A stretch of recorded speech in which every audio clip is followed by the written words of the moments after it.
సాకార సగుణ నిర్గుణ పరబ్రహ్మతో సమానుడైన గురువు జ్ఞానమూర్తి, దీపశిఖ. గుణాతీత రూపాతీతాల మేలు కలయిక గురువు. జ్ఞానశక్తిగా భాసిల్లే గురువు అంటే వ్యక్తి కాదు, సమున్నత శక్తి. గురుస్థానం వ్యక్తులకు సంబంధించినది కాదు, అది దైవదత్తమైన ఉదాత్తమైన యోగ్యత. జ్ఞానశక్తి, ఉత్తమయుక్తి, విద్య పట్ల అనురక్తుల్ని గురువు తన శిష్యులకు అనుగ్రహించాలి.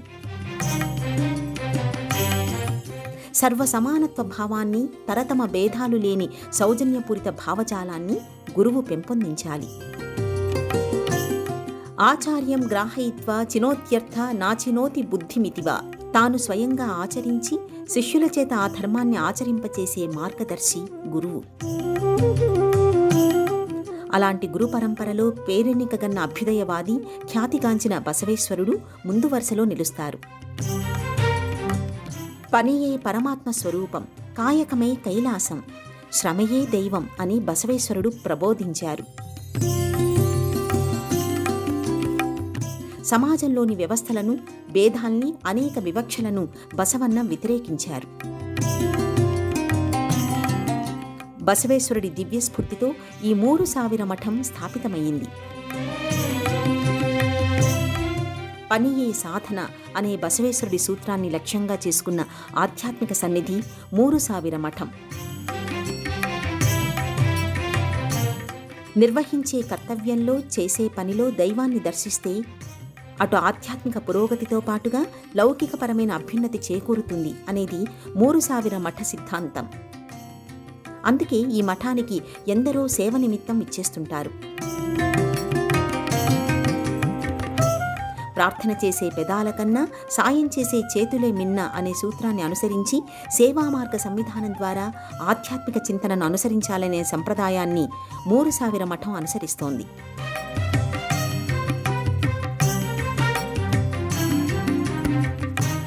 ఈ ప్రపంచమంతా మానవత అనే ధర్మంపై కొనసాగుతోంది. ఆ మానవతకే అందరం పట్టం కట్టాలి. మానవతను మించిన నవత, మాననీయత మరొకటి లేదు. మనిషిగా జన్మించిన ప్రతి ఒక్కరూ మానవత్వ కవచాన్ని ధరించాలి అనే బసవన్న సూక్తికి ఈ 3000 మఠం సాకార రూపం.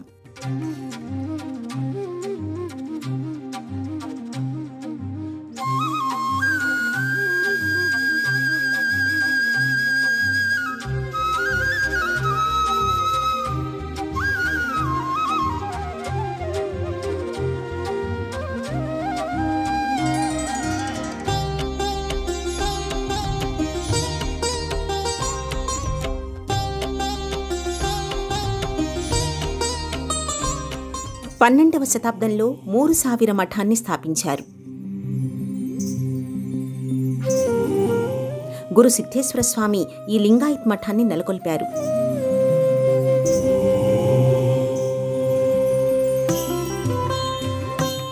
ఈ మఠం ప్రాంగణంలో అనేక మంది మఠాధిపతుల సమాధులు, బృందావనాలు ఉన్నాయి. అనంత సంసార సముద్రతార నౌకాయితాభ్యా గురు భక్తిదాభ్యా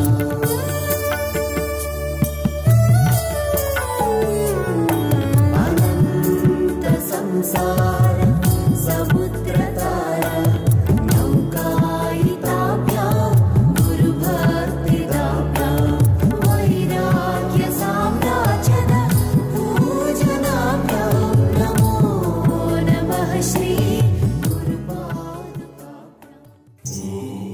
3000 మంది శివచరణుల బృందం ఇక్కడ ఆవాసం ఏర్పరచుకుని తమ కార్యకలాపాలు కొనసాగించినందువల్ల దీనికి 3000 మఠ అనే పేరు వచ్చింది.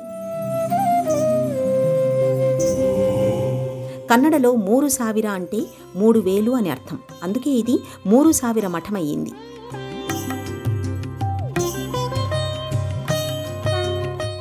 జగద్గురువు బసవేశ్వరుడు బిజ్జలరాజు ఆస్థానంలో మంత్రి పదవిని వదులుకొని శాశ్వతంగా కోడెల సంగమానికి వెళ్లాడు. రాజసైన్యం శివశరణాల విప్లవాత్మక ఉద్యమాన్ని అణిచివేయడం ప్రారంభిస్తుంది. రాజహింస నుంచి తప్పించుకోవడానికి శివశరణులు తమ సాహిత్య రచనతో పాటు కళ్యాణ్ ప్రాంతాన్ని విడిచి వెళ్లాయి. చెన్న బసవేశ్వరుడు, ఆయన అనుచరగణం ఉత్తర కన్నడ ప్రాంతంలోని ఉలవి అటవీ ప్రాంతంలోకి తరలి వెళ్లాయి. ఆ ప్రయాణంలో ధార్వాడికి వచ్చి అక్కడ చిన్న బసవేశ్వరుడి బృందం ఉలవి బసవేశ్వరుడి ఆలయంలో ఆశ్రయం పొందారు. ఉలవికి వెళ్లే ముందు ఆ బృందం హుబ్బళ్లిలోని గురు సిద్ధేశ్వర స్వామి ఆశ్రమాన్ని సందర్శించారు.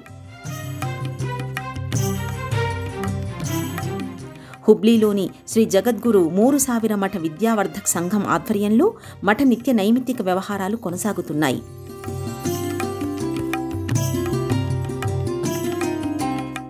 లింగాయత్ సమాజానికి సాంస్కృతిక కళావారసత్వ ప్రదేశంగా ఈ మఠం గుర్తింపు పొందింది.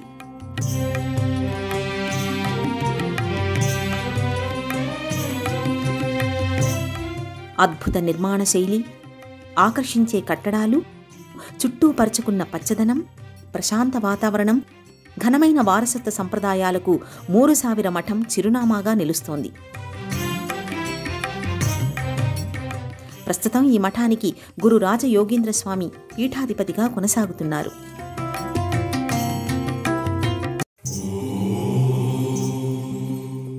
మూరుసావిర మఠం లింగాయత్ సంప్రదాయాన్ని అనుసరిస్తుంది. బసవేశ్వరుడు బోధించిన సంప్రదాయమే అనంతర కాలంలో లింగాయత్ ధర్మంగా స్థిరపడింది.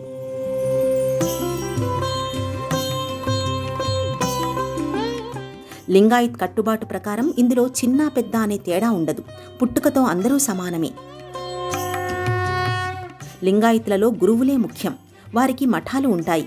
ఆ మఠాధిపతులే మార్గనిర్దేశనం చేస్తారు. శివుడే సర్వేశ్వరుడు, శివుణ్ణి మించిన దైవం లేదని బసవేశ్వరుడు ప్రతిపాదించాడు. ఆ సూత్రం లింగాయతులకు ధార్వాడ శ్రీమఠం మురుగమఠానికి శిరోధార్యం. మురుగమఠం శ్రీమఠంగా, బసవసూత్ర దివ్యమఠంగా ఖ్యాతిగాంచింది. బసవేశ్వరుడు సమాజంలోని కుల వ్యవస్థను, వర్ణభేదాలను, లింగ వివక్షను సమూలంగా వ్యతిరేకించాడు. కర్ణాటకలోని బాగేవాడిలో మాదిరాజు, మాదాంబ దంపతులకు 1134 సంవత్సరం మే 3వ తేదీన జన్మించాడు.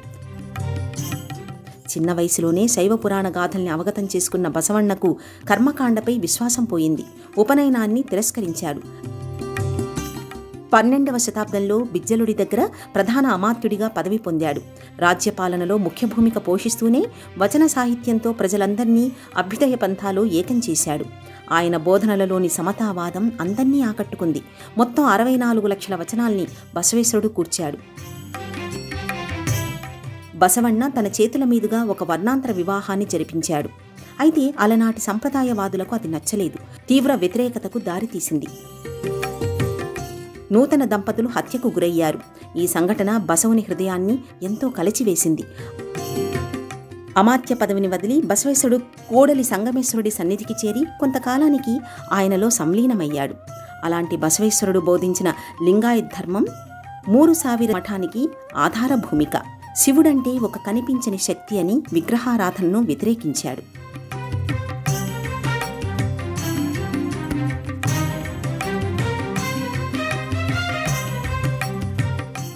మూరుసావిర మఠం అద్భుతమైన కళా నిర్మాణానికి ప్రతీక.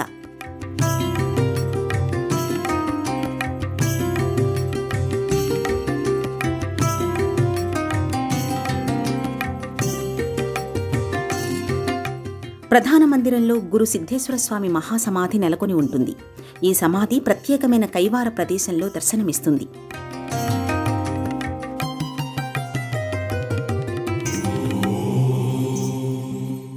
ఈ మందిరంపై గోపురాకృతి ఆకర్షణీయంగా ఉంటుంది. మందిరం చుట్టూ ప్రదక్షిణాపథం, ఆసీన స్థలం ఉంటాయి. ఈ సమాధి ప్రదేశం నిత్యం పుష్పాలతో అలంకృతమై ఉంటుంది. ఎంతో ప్రశాంతమైన వాతావరణంలో వర్ధిల్లే ఈ మందిరంలో భక్తులు ధ్యానం చేస్తారు.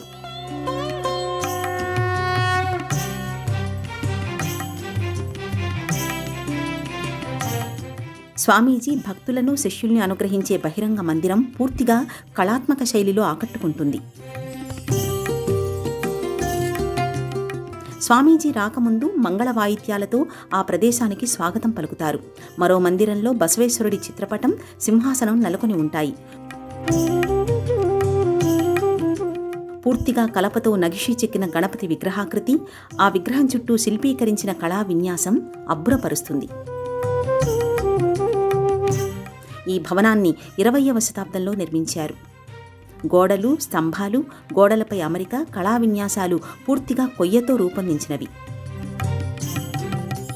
స్వర్ణవర్ణంతో తీర్చిదిద్దిన గవాక్షాలు, తలుపులు, ద్వారాలు ముచ్చట కొలుపుతాయి. చెక్కతో తీర్చిదిద్దిన సూక్ష్మశైలి నగిషీలు కళాకారుల మేలిమి ప్రతిభను ఆవిష్కరిస్తాయి. శివలింగం, నంది వీటికి ఎగువ భాగంలో కీర్తిముఖం నెలకొని ఉంటాయి.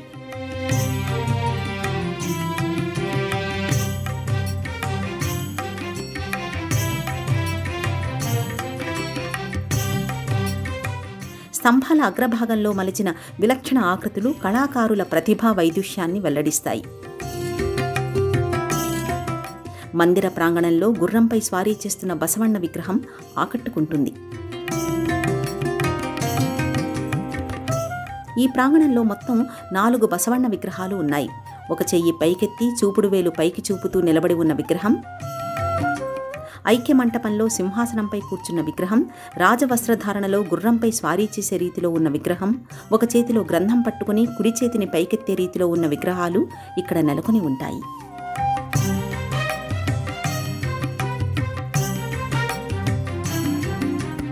మఠం బయట విక్టోరియా మార్గంలో గడియార స్తంభం హుబ్లీలో ఒక ప్రత్యేకమైన ప్రదేశం. సమున్నత భవనంపై ఉన్న ఈ గడియారం చరిత్రాత్మకమైనది.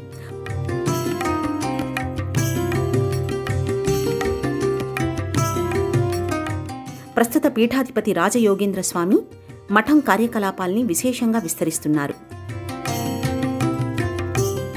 ప్రాచీన, ఆధునిక నిర్మాణ శైలికి ప్రతిబింబంగా ఉన్న ఈ మఠం లింగాయత్ మఠాలలో ఎంతో ప్రత్యేకతను సాధించింది.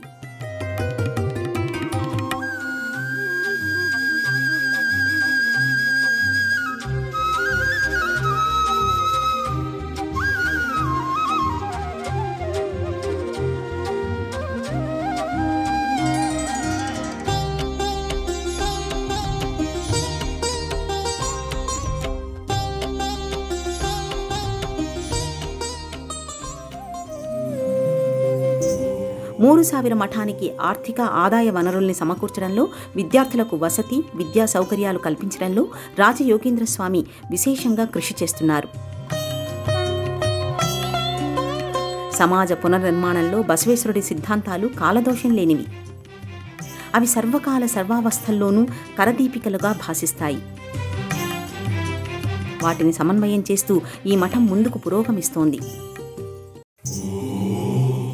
మూరుసావిర మఠం విద్యాసంస్థల్ని నిర్వహిస్తోంది. అన్నదాసోహం పేరిట ఇక్కడకు విచ్చేసిన భక్తులకు అన్నప్రసాదాన్ని వితరణ చేస్తారు. ఆధ్యాత్మికతను ప్రోత్సహించడంతో పాటు విద్య, సామాజిక, సాంస్కృతిక, వైద్య రంగాలలో ఈ మఠం సేవల్ని అందిస్తోంది. ఆధ్యాత్మిక చైతన్యం అంటే నిర్వహించే వ్యవహారాల్ని, కర్తవ్యాల్ని విడనాడడం కాదు. మనం నిర్వహించే పనిని చిత్తశుద్ధితో, లక్ష్యం సాధించే క్రమం కోసం దక్షతతో చేపట్టాలని రాజయోగేంద్ర స్వామి పిలుపునిచ్చారు. పనియే పరమాత్మ అని బసవಣ್ణ చెప్పిన సిద్ధాంతం. ఆ పనిలోనే విశ్రాంతి పొందడం ద్వారా ప్రతి వ్యక్తి అభ్యున్నతి సాధించాలని రాజయోగేంద్ర స్వామి ఆకాంక్షించారు. ఇతరులకు సేవ చేస్తూ వారి ఆత్మసంతృప్తిలోనే మన సంతోషాన్ని అన్వేషించాలని స్వామీజీ పేర్కొన్నారు.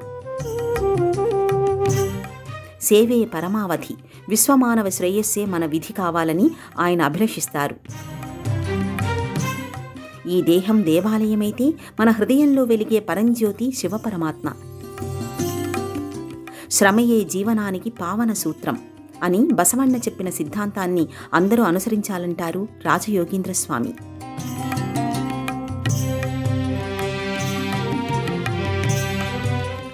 బసవేశ్వరుడి సంప్రదాయంలో సుప్రతిష్టమైన శూన్య సింహాసన మార్గం పట్ల ఆకర్షితులై లోక కళ్యాణం కోసం మూరుసావిర సిద్ధేశ్వర మఠ అధిపతులు ఎన్నో శతాబ్దాలుగా పాటుపడ్డారు.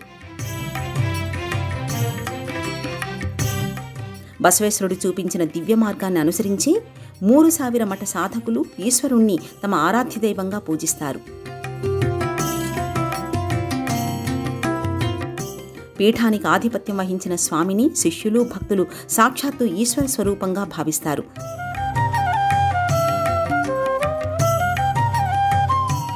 పరమేశ్వర ఆజ్ఞగా మఠాధిపతుల ఆజ్ఞల్ని శిరసావహిస్తారు. ఆధ్యాత్మిక సాధన అంటే చేసే పనిని విడిచిపెట్టి ముక్కు మూసుకుని నిర్జనమైన ప్రదేశంలో కూర్చోవడం కాదని మూరుసావిర సిద్ధేశ్వర మఠాధిపతి రాజయోగేంద్ర స్వామి చెబుతారు. బాధ్యతల్ని కర్తవ్య దీక్షతో కొనసాగించడమే దైవానికి ఎంతో ప్రియమైన అంశమని స్వామీజీ సందేశమిస్తారు. ఇతరులకు సేవ చేయడంలోనే మన ఆనందాన్ని అన్వేషించాలని ఆయన ఉద్బోధిస్తారు. ప్రస్తుత స్వామీజీ ఆధ్వర్యంలో సేవయే పరమావధిగా విశ్వమానవ కళ్యాణం కోసం ఈ మఠం అహర్హం కృషి చేస్తోంది. మానవతే ప్రధాన ధ్యేయంగా మూరుసావిర మఠం మనుషుల్లో భగవంతుణ్ణి దర్శించడం, సర్వమానవ సౌభ్రాతృత్వానికి కృషి చేయడం అనే ప్రధాన సిద్ధాంతాల్ని ఈ మఠం ప్రచారం చేస్తోంది. జాతి వర్గ భేదం లేకుండా అందరూ దీక్షా సంస్కారం పొందవచ్చని లింగాయత్ ధర్మం చెప్పింది. బూజుపట్టిన మూఢాచారాలకు సంప్రదాయాలకు వ్యతిరేకంగా తిరుగుబాటు బావుట ఎగురవేసిన మొదటి సంఘసేవకుడు బసవేశ్వరుడు. నిమ్న వర్గాలకు సైతం ఆలయ ప్రవేశం కల్పించాలని ఘోషించిన అపూర్వ ప్రగతిశీల బసవన్న. తన కాలపు సమాజ జీవితంలో వెలుగులు నింపిన శ్రేష్టమైన దార్శనికుడు బసవేశ్వరుడు. ముక్త సమాజపు వైతాళికుడు బసవేశ్వరుడు. సామాజిక వ్యవస్థలో సమానత్వం ఉండాలని కాంక్షించారు. కష్టపడి పనిచేయాలని, నిరాడంబరమైన జీవితాన్ని గడపాలని ఆయన ఉపదేశించారు. వ్యక్తుల జీవితాల్ని, సమాజ గమనాన్ని ప్రభావితం చేసే విధంగా బసవయ్య తన సొంత ఒరవడిలో కొత్త ధర్మాన్ని సృజించారు.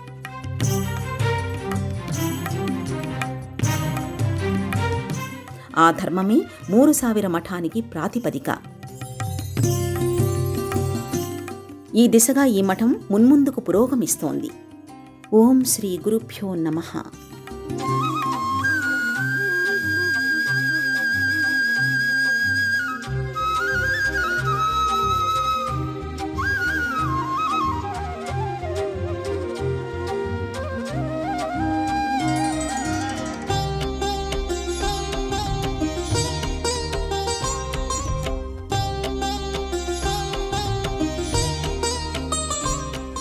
ఈ కార్యక్రమాన్ని తిరిగి చూడాలనుకుంటే www.youtube.com/@ETV Life Spiritual లో చూడవచ్చు.